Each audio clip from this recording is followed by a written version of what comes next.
Христианские притчи. Наследие святых отцов.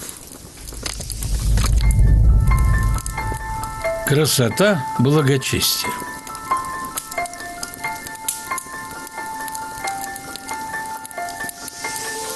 Однажды один человек купил на базаре овощей.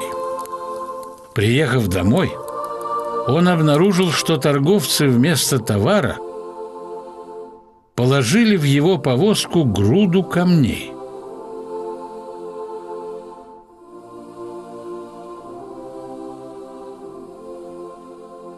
Но он не поехал обратно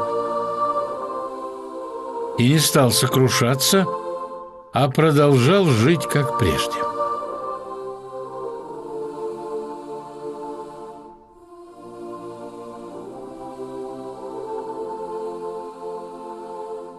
И вот спустя 40 долгих лет в его дом постучались.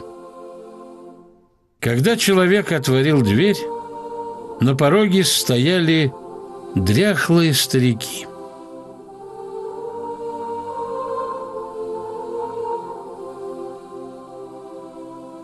«Здравствуй», — сказали они.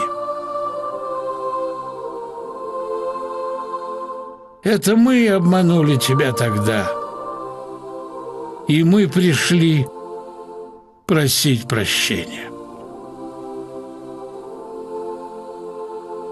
Но человек обнял их и ответил: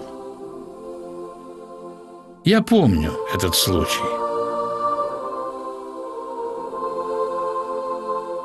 Я простил вас в тот же день, выбросив камни в яму.